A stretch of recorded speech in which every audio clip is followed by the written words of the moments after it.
Bienvenue à cette capsule qui présente des repères pour consulter les degrés jours. Tout d'abord, comment consulter les degrés jours pour la première coupe? Où trouver les degrés jours pour planifier ma première coupe? Pour accéder aux données des degrés jours, il faut d'abord se rendre sur le site web d'Agrométéo. Pour y accéder, utilisez n'importe quel moteur de recherche web et recherchez le terme Agrométéo. Vous avez ici le logo du site web en référence. Voici le premier visuel que vous aurez sur la page web d'Agrométéo. Voyons en détail chacune des étapes pour accéder au degré jour.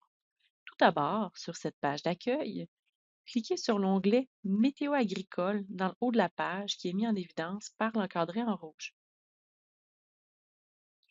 Une fois dans l'onglet Météo agricole, sélectionnez l'onglet Plantes fourragères. L'onglet Plantes fourragères s'affiche. Vous retrouverez deux sections, une en dessous de l'autre. Sélectionnez dans la première section qui se nomme Première coupe printanière le rapport cumule les degrés jours, base 5 et indice d'assèchement. Voici le visuel qui s'affiche par défaut. Le graphique que vous voyez est un météogramme. La première étape importante avant d'utiliser l'information des météogrammes est de sélectionner la station météo qui est la plus représentative de votre ferme. Il peut s'agir de la station la plus proche ou celle à laquelle vous vous référez pour votre dossier à la financière agricole du Québec. Pour ce faire, cliquez sur la boîte noire à gauche, Changer de station. Une carte du Québec s'affiche. Vous pouvez explorer les stations météo disponibles en déplaçant votre souris sur les points gris. Les noms de stations vont s'afficher. Pour faciliter votre recherche, vous pouvez utiliser le zoom en haut à gauche pour agrandir ou rétrécir la carte. Si vous connaissez votre station, vous pouvez la sélectionner directement dans la liste déroulante de droite. Lorsque vous sélectionnez votre station météo, le site vous redirige automatiquement vers le météogramme de la station météo sélectionnée. En déplaçant le curseur dans le graphique, l'information disponible à la date au bas du graphique s'affiche dans une boîte de dialogue. Ces météogrammes comportent plusieurs zones de couleurs. Premièrement, la zone verte à gauche contient des informations réelles pour les 7 derniers jours. La donnée affichée représente les degrés jours cumulés depuis le 1er avril de la saison en cours. La zone rouge à droite représente le cumul prévisionnel pour les 7 prochains jours. Les colonnes bleues correspondent à l'indice d'assèchement en fonction d'une échelle d'interprétation présente à la droite du graphique, allant de très bas à très élevé.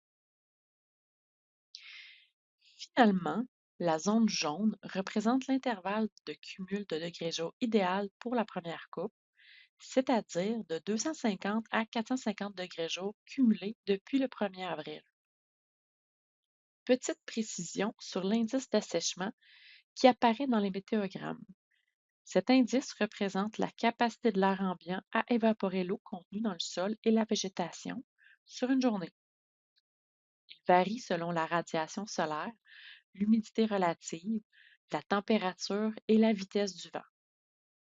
Les chiffres associés à chacun des indices d'assèchement permettent de nuancer l'interprétation du graphique et des bulletins météo. Comme vous pouvez le voir, la gradation de l'indice d'assèchement est associée à une météo type. Un indice très bas, de 0 à 10, est associé à une météo pluvieuse. À son opposé, un indice d'assèchement très élevé, au-dessus de 71, est associé à une météo ensoleillée, venteuse, avec peu d'humidité ambiante, voire même une canicule. À noter que cet indice ne tient pas compte d'autres éléments comme la pluie des jours précédents ou la densité des plantes. Ces facteurs peuvent nuire à l'assèchement. Votre expérience et vos observations sur le terrain sont complémentaires à cet indice. À titre d'exemple, selon une étude de Bélanger d'Agriculture agroalimentaire Canada, pour faire du foin sec, il faut un minimum de 2 jours consécutifs avec un indice au-dessus de 40, autrement dit, avec un indice minimalement élevé. Si vous désirez plus d'informations sur l'indice d'assèchement, Il est possible de consulter la section Aide et documentation du site Agrométéo. Il est aussi possible de consulter les bulletins de météo agricole pour avoir une vue d'ensemble des indices d'assèchement. Une autre capsule explique comment y accéder. Voici un exemple de rapport que vous pouvez consulter. Nous avons ici un rapport qui a été produit le 11 juillet 2024 pour le secteur de Drummondville-Bois-Franc. En observant les prévisions, nous pouvons voir qu'il y a une fenêtre potentielle pour procéder à une coupe entre le 13 et le 15 juillet. Sur cette plage horaire, nous avons un indice élevé et supérieur à 40 pendant 3 jours consécutifs. En rappel, pour faire un chantier de foin sec, il faut minimalement un indice élevé pendant 2 jours consécutifs. Finalement, le site d'Agrométéo est une façon simple de consulter les degrés jour d'un secteur à tout moment.